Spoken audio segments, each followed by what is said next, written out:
Hello everyone and welcome to Life Transformation UK. My name is Ben and today, as I'm sure the title of the video suggests, I want to talk to you about the absolute worst self-help advice I have heard in my last 6 or so years on my journey of personal growth and self-improvement. Now, in the time that I have been on this self-improvement journey, I have read hundreds of books, hundreds of articles, probably watched thousands of videos. I've been on courses, seminars, I've taken online courses, I have spoken with coaches, I've spoken with therapists, and I have interacted with probably hundreds of people who are on a kind of similar self-improvement journey, and I've heard a lot of advice and some of it has been good. I wouldn't be where I am today if some of the advice that I received back when I was at my lowest point wasn't good advice, but most of it has been rubbish. And that's what I want to share with you today, because it took me so long to be able to really sort out the absolute trash from the few good nuggets of wisdom. And I don't want it to be the case where you are spending years of your life really working with certain concepts that just, at the very least, they're not working, and at kind of the worst case scenario, they are making your life worse.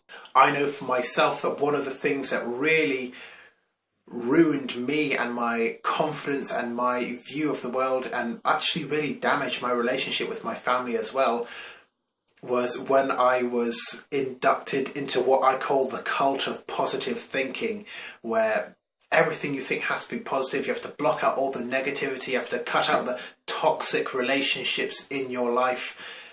Yeah, that was dreadful, dreadful advice, and I'll go through that in a few minutes, but that really took a toll on my life and my relationship with my family as well, because they were trying to tell me that I was being somewhat delusional, and I just thought that they were being toxic people. So I almost cut them out of my life entirely, and thank goodness I didn't, because it turned out that my family and my relationship with them turned out to be my biggest strength, and they are who were able to really get through to me and push me to the next level.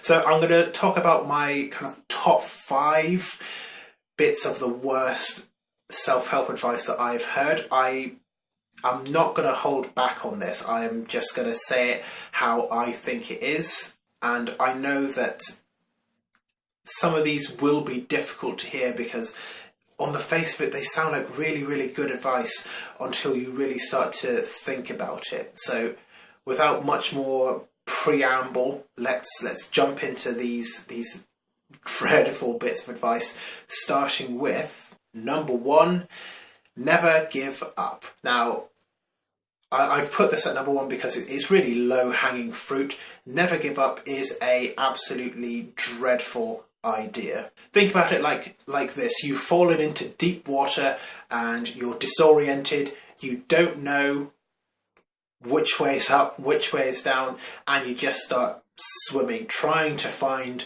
the surface.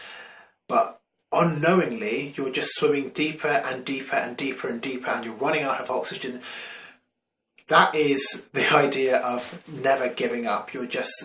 Sometimes you're going to be heading in the right direction and it's going to work for you, but other times you're just going to be swimming deeper and deeper and deeper into the black ocean, and it's going to ruin your life. Let's say you started a business and at first it was doing pretty good, and then it started to lose money. You really lost your passion for it. Nobody seemed to be buying the product. At what stage should you give up?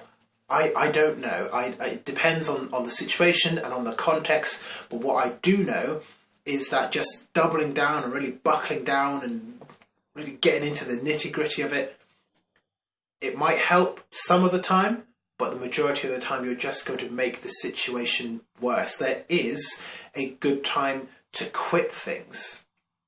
And there's no shame in giving up on goals when they don't work for you anymore. This idea of never giving up is terrible, terrible advice. Would you tell somebody who was in a broken relationship to never give up?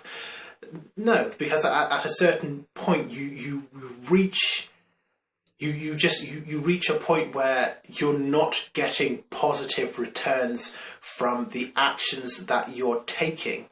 And when that happens, to continue and to never give up is wasting your time that you could spend actually improving your life. So should you never give up? Absolutely not. Terrible, terrible advice. I have given up probably on more goals than I have achieved. Some of them I've given up because I was lazy and I was procrastinating. And that is what it is. I have learned from that and I've grown. And I hardly ever now just quit goals because I'm lazy. I won't lie, I'm not perfect, it does happen. But the rest of the goals I've given up on because they were bad goals. Or at least they were bad goals for me. I stopped my practice of affirmations every morning because I realised that they were actually just making me miserable. I've stopped constantly trying to think positive because, again, that was making me miserable. I don't read self-help books every single day because all that really does is reinforce the idea that you need help. Some stuff you just have to give up on, and that is absolutely okay. Number 2, success leaves clues. Now, everyone has their keys to success. Everyone has a pathway to success. And one of the most popular bits of advice out there is that you just have to identify someone successful and do exactly what they did, and you will get the same results. Again, just what? that doesn't make any sense at all. And there's a pretty simple reason for that. It's that you're not that person, so you can repeat their actions exactly as they did, but you're doing it under different circumstances, at a different time in your life, with different thoughts, different beliefs, different emotions. Everything about it is different.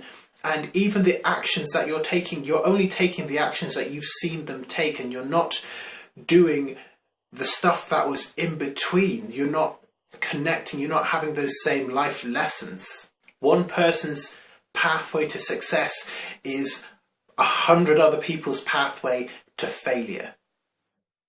Think about it. I could follow the success pathway of Steve Jobs. It doesn't mean that I'm going to create the next Apple, and in fact the chances are I would fail horribly. Because it doesn't matter if you take the exact actions as someone else. That's such a small part of actually becoming successful in a certain area of life. I could share with you the exact ways that I have gotten to where I am, and if you followed those exact steps, some of you would probably get to where I am, and some of you would fail because you won't have had the same thoughts, emotions, life lessons. The time is different, the context is different. Almost everything of importance is different. There's no pathway to success. Now, granted, I follow a lot of people and I respect the path that they have taken, and I've learned from the path that they have taken, but only because I did not apply it as a rule. I didn't say, right, this person has done X, Y, and Z, I'm going to do X, Y, and Z, and I'm going to get to where they've done. It doesn't work like that. What works is taking things as principles rather than rules. So one of my great life mentors is a man called Stefan Pilanos from Project Life Mastery. It's a great YouTube channel. If you aren't following him, make sure that you do, because he's fantastic. And I've modelled a lot of my life against what he's done. But at the same time, I recognise that even if I follow what he's done step by step by step, I'm not necessarily going to get to where he is, because we're different. There's a lot of things about us that are different. So you have to apply these things as principles. Success leaves clues, but not all clues lead to the conclusion that you want. So follow the principles, but don't take them as gospel. Remember, you have to forge your own path. You can model off of other people, but at the end of the day, you have to follow your own path. Okay, so dreadful bit of advice number 3, avoid all negative thinking. It'll just bring you down. You've got to cut out the toxicity in your life. You've got to think positive and connect to the universe at an energy level, and I can't anymore.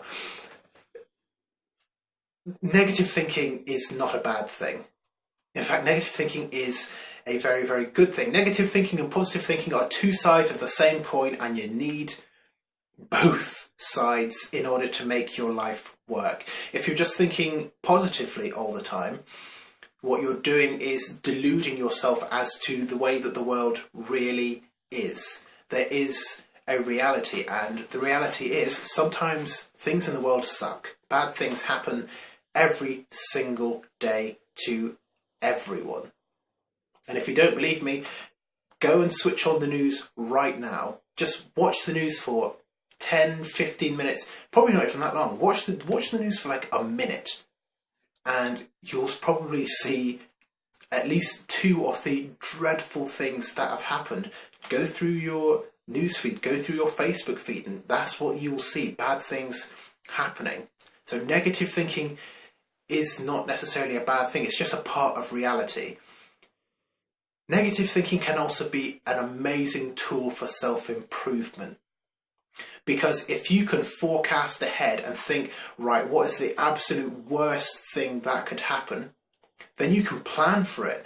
And if you can plan for a bad thing to happen, you get to exhibit a certain amount of control when it does eventually occur. Negative thinking isn't going to drag you down, it can push you forward as long as you don't wallow in negativity. And I think that's the point that people try to make but don't do it very well.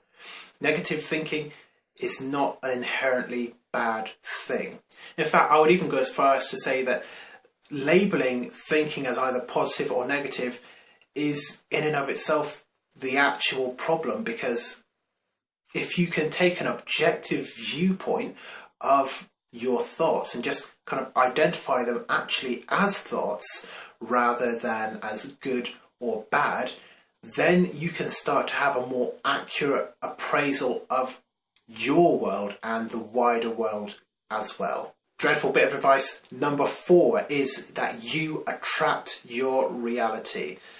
No, a reality is just what reality is, and it's pretty much the same for everyone. Some bits of reality that apply to everyone: there's the sky is blue, water is wet, politicians are liars, so on and so forth. These are things that are real for everyone. To think that each one of us creates and attracts our own reality is extremely egotistical. We certainly have a large part to play in shaping the way that we react to reality, but we don't shape the nature of life and the nature of the universe.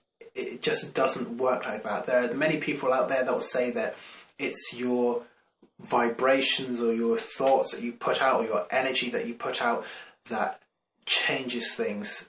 And they'll even go as far as to say that it's scientifically measurable, that you have energy and thoughts that are vibrations. And yes, that's true, but those same scientific studies also say that those energy emissions and vibrations are so small that they don't actually affect anything at all. Think about it. If we really did attract our reality, then there would be millions of lottery winners, because probably everyone that goes to do the lottery believes at a certain level that they can win, and yet there's only ever one winner. We can't attract our reality.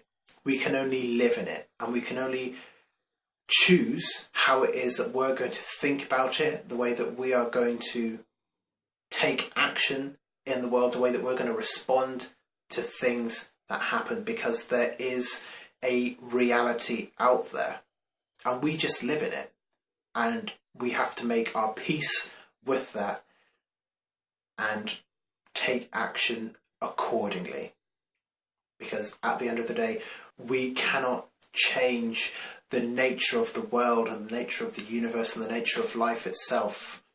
We are only ever in control of ourselves. So stop worrying about how your thoughts are shaping the universe. Instead, think about how you can shape your own life through your thoughts and through your actions. The last bit of self-help advice that I've heard that is just terrible advice, I've talked about it in a few videos previously, and that is the concept of fake it till you make it. This is probably the height of absurdity.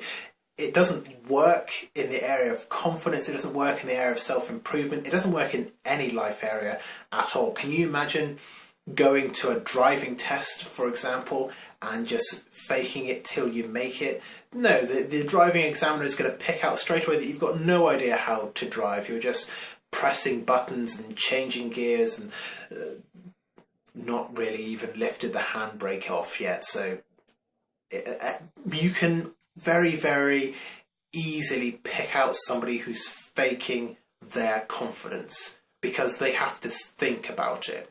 And if you have to think about what's the confident way to do this, then you're not being confident. Confidence is being yourself and not caring what other people think. It's not a skill that you learn, it's a state of being.